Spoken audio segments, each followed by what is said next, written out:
gave you his book. I actually spoke on the same virtual stage as Michael Gerber. I didn't get to speak at the same event as him, but I was part of a real estate seminar, and he headed it off. And the neat thing about it was, I had been speaking about his book and read his book probably 6 years ago, and then there he was, and I can make sure I got my photo taken with him on that. Got a few kids, and the reason I point this out is because of the business I have and the systems I've input, I'm able to take days off in the middle of the week and just head to the beach, which is one of my favorite places. And if you just saw me Monday, you would have realized it. Or Sunday, I had a pretty good sunburn going. This one is one of my favorites. I just always wanted to get a motorcycle license and decided last year I was going to do it. And I am pretty competitive and must say I've never ridden a motorcycle. Took a class in Orlando. One of my clients actually, he paid for it, but I think it was because he didn't think I would actually do it.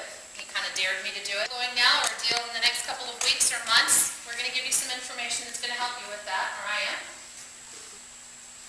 You're going to have an opportunity to have your question answered. We've got a small group. So I'll leave it to you guys, but if you have a question as I go through, raise your hand. We'll try to address them. If not, I'll stick around as long as I can to make sure I get those answered. And I'm not going to let you down. I brought you something that you could, two things. One, a service, and one, a product that you could use, or a tool that you could use to, that's another challenge that you face. Your calendar reminder lets you know the buyer's loan commitment is due on Tuesday, so you've set your reminder and you know to track that down that day. And then forms. That's part of the checklist, but there's some forms that we're going to go over in detail that I think can help you in your business. And templates, email templates.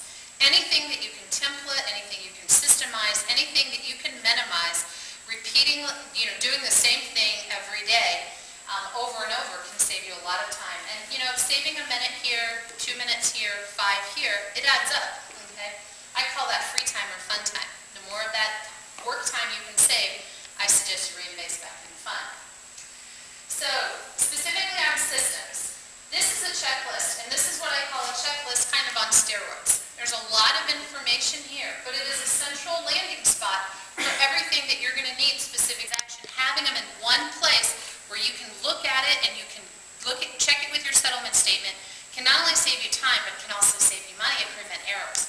If you were not supposed to pay for the home warranty, but yet the settlement statement got circulated, and on the settlement statement you were charged for it, there's $350. And that's a lot of money at the end of the day. It adds up over time. So you want to be able to quickly check that. This is another form. This is another idea that I suggest you incorporate into your business. And what this is this makes someone else do some work for you. Any real estate transaction that you have, specifically the closing agent, is going to have a lot of control over the way that things move. And you really want to make sure you align yourself with a title company that's working for you, not against you. And believe it or not, there are some that seem like they are working against you.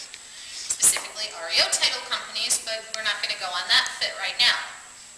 What this form does, and let me back up and say, you probably couldn't get an REO title company to do this for you. But if you're the seller in a deal, and you're putting together a lot of deals, something like this can really save you a lot of time. You are asking the title company to tell you as certain milestones are met in the process from contract to close. So what you see here is contract received.